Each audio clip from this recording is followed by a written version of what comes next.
ఈరోజు Pulivendula municipal nominated chairman Varaprasad గారు press meet ఇచ్చినారు.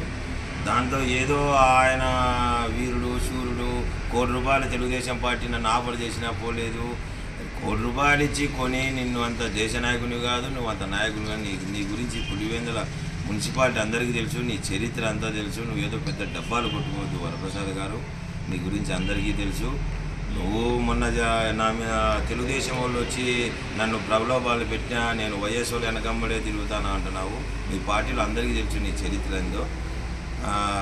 ఈ మధ్యకాలంలో నువ్వు కేసులో జైల్లో ఉన్నప్పుడు నువ్వు సలహాదారునని ఒక పేరు పెట్టి కొత్త పేరు పెట్టి చెబుతున్నావు కదా.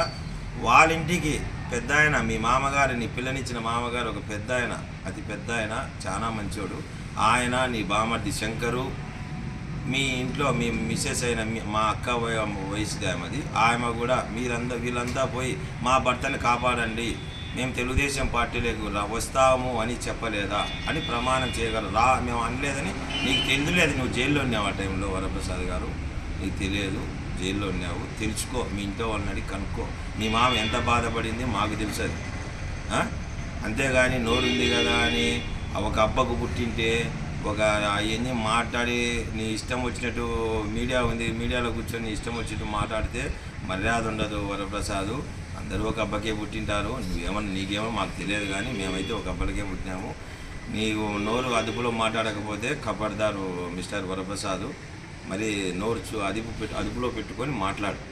ముఖ్యంగా ఏదో మీసాలు ఉన్నాయి, నేను మీసం తిప్పుతా, నువ్వు పెద్ద హీరో ఏమి కాదు, మాకుండాయి మీసాలు, మేము తిప్పుతాం, రొయ్యకుండాయి మీసాలు.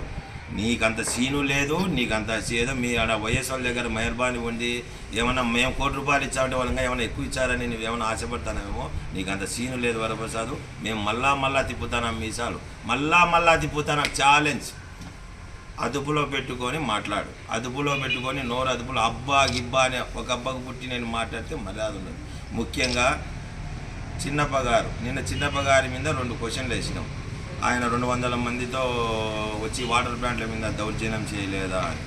ఆయన ఒప్పుకున్నాడు, నేను పోయినాను, నేను గలాడు జరుగుతుంటే సమర్థించినా అన్నాడు, సర్ది చెప్పను పోయినా అన్నాడు. బ్లూ ఫిల్మ్ క్రాష్ షీట్లకు పోలీస్ స్టేషన్కి పోయినా అని ఒప్పుకున్నాడు.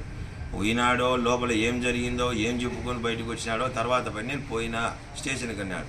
అతను చూసినా నేర్చుకో, మర్యాదగా గౌరవంగా మాట్లాడేది. ఏంది వరప్రసాద్ చైర్మన్ అంటావు, నువ్వు చిన్నప్పకుండే విజ్ఞత కూడా నీకు లేదు. ఆయన నిజాయితీగా ఒప్పుకున్నాడు, చూసి నేర్చుకొని నోరు అదుపులో పెట్టుకో. మీసాలు నీకే కాదు వరప్రసాద్, మాకుండే మళ్ళా చెప్పి తిప్పుతాను. రెడీ.